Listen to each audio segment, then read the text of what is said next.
The Edmonton Oilers can make history on Monday night if they become the first team since 1942 to overcome a 3-0 deficit in the Stanley Cup Final and win the Cup. Nick Zararis of Locked On Oilers is here to talk about what it'll take to get it done and what it would mean for the Oilers and for hockey. All that coming up on today's Locked On NHL podcast.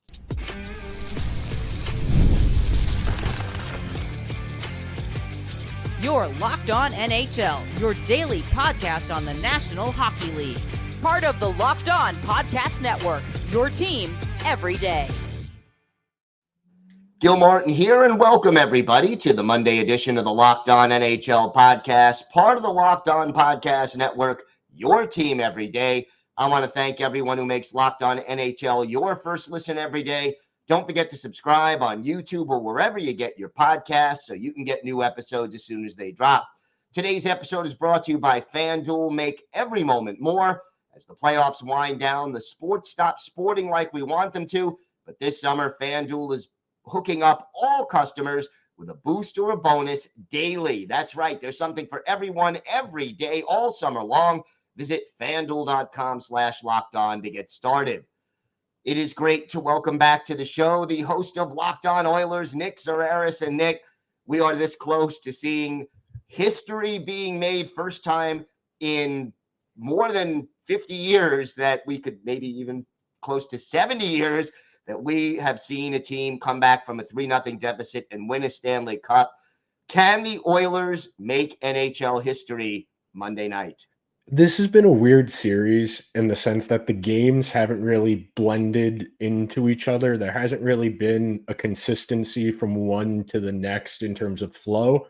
But all conventionally saying, looking from the outside, looking in, I'm not sure what Florida's feeling like. I'm not sure what Edmonton's feeling like. But as somebody on the outside, you can't not feel like all the energies with Edmonton right now. I mean, for the first time all playoffs, that was probably the worst game the Panthers have played all postseason, Game 6. And they had a rough one in the first round against Tampa Bay. Tampa Bay was playing for their life. They put a 6th spot on Florida. The Bruins hung a 6th spot on them as well in the second round. But by and large, they have not looked that disoriented, that disjointed at any point in the postseason. And you start building momentum. And that was really the key for Edmonton in this series. I know the games haven't really blended well together one into the next, but that sense of belief, that's always kind of what you need as the underdog. What I've talked about a lot on Locked On Oilers is the clip of Kevin Millar on the Red Sox in 2004 talking to Dan Shaughnessy,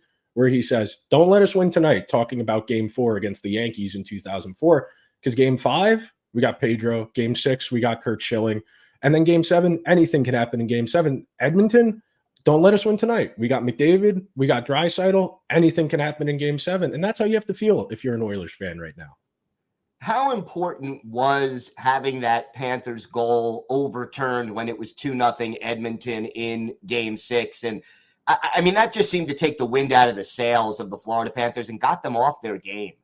It's brutal. There's no other way to say it. That is about as brutal as it gets, because we're talking about millimeters. We are talking about as small of a gap as pretty much physically possible being the determination in a game, because all of these games take on such unique lives from one to the other, where one goal really can swing an entire game. Like you said, at 2-1, it is a very different game if that goal stands, because then Florida feels, okay, we didn't get off to a great start, but we are in this game. One more goal and we haven't played well.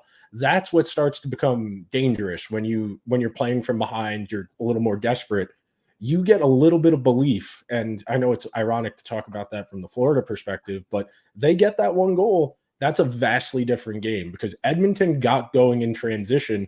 And that was really ultimately what decided the game. All 3 Edmonton goals, they come off of the rush, the quick zone entries, getting the defensemen out of position or forcing them to make a decision whether they're going to play puck or they're going to play pass. And that's ultimately what swung the game in Edmonton's favor, is they got Florida out of whack. They were really fast up and down the ice. Then once they got out to the lead, Edmonton's done what they've done all playoffs. They've pulled it back a little bit, and Florida got going a little bit there towards the end of the game. But as far as Florida's perspective, that goal, that's about as deflating as it gets. When you're going to pull something like winning a Stanley Cup off, you need stuff like that to go your way. And if there were ever I don't want to call it like a moment of zen, but if there was ever a moment to say, wow, the Oilers are really going to do this, it's getting a goal disallowed by that much.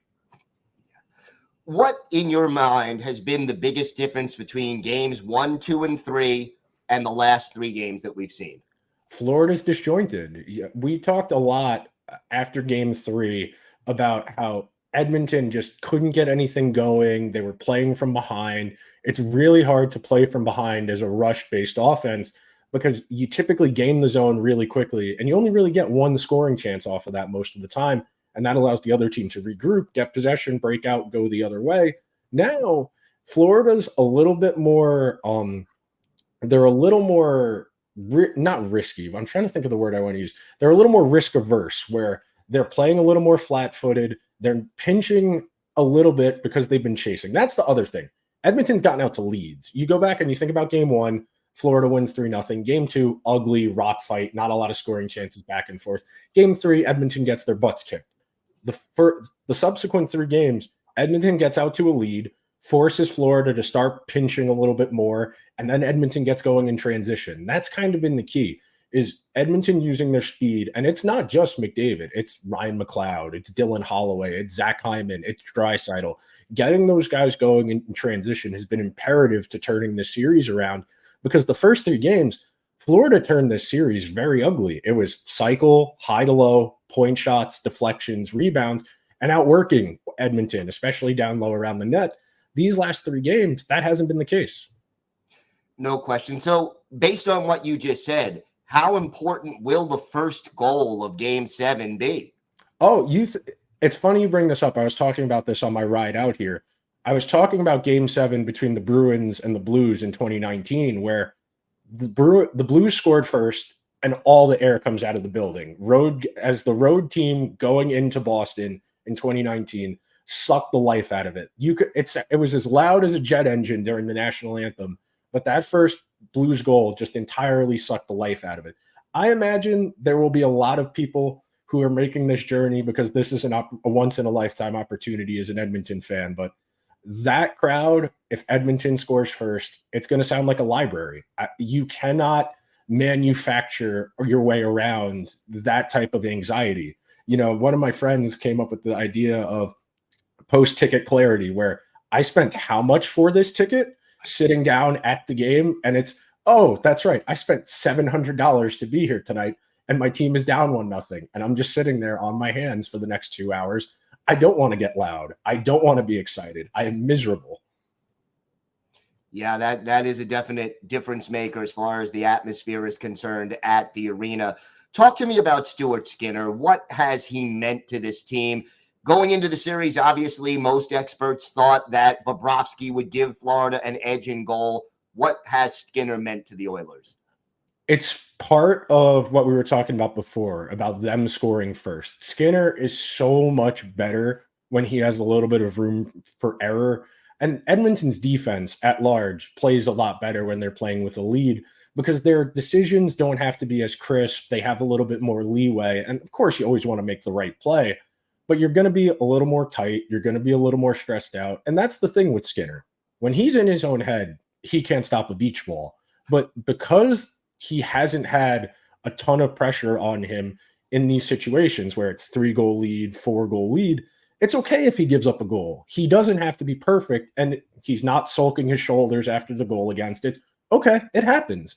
And he's had a significantly more confident demeanor, I would say, whereas against Vancouver in particular, I would say he was kind of trying to project an aura of confidence where he might not have felt great about his game, versus this series where he's actively been good. Connor McDavid has been outstanding, especially in the last 3 games. Win or lose Monday night, is he the Conn Smythe Trophy winner? He might not take it if he wins and they lose. In all honesty, the Athletic did a feature the other day where they talked to him, they talked to Hextall, and somebody else who, I think Reggie Leach was the other guy who won the Conn Smythe as the losing team. And the 3 guys in the 80s and 70s, that wasn't on TV back in the day. they gave the trophy to Jean-Sebastien Giguère in 2003 when they lost to the Devils, and none of his teammates realized he won the award because they had already gone to the locker room. So if McDavid gets it, in my opinion, he deserves it. He's been the most important player in this series. He's been their best or second best player in every other series of this postseason. I think this is a case of kind of similar to the regular season MVP award, where the narrative will carry him. The fact they got here alone, the counting stats, I think there's pretty much no chance he doesn't win, even if they lose the game.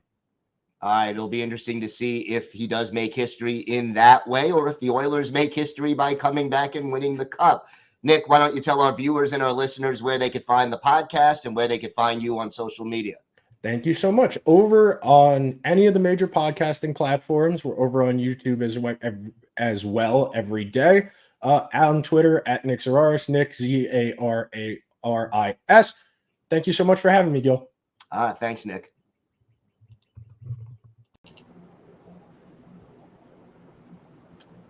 Today's episode is brought to you by your friends at FanDuel. I love sports. I love them so much I never want them to stop. But as the playoffs wind down, we get fewer games.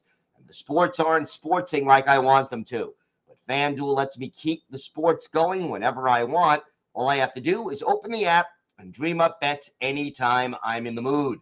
And this summer, FanDuel is hooking up all customers with a boost or a bonus daily. That's right. There's something for everyone every day, all summer long. Hockey fans, check out the odds for tonight's Game 7 of the Stanley Cup Final. You can bet on who's going to win the game, who's going to score the first goal, who's going to win the Conn Smythe Trophy. Check out all the odds at FanDuel.com. Head on over to FanDuel.com/LockedOn and start making the most out of your summer. FanDuel.com/LockedOn. FanDuel, official sports betting partner of Major League Baseball.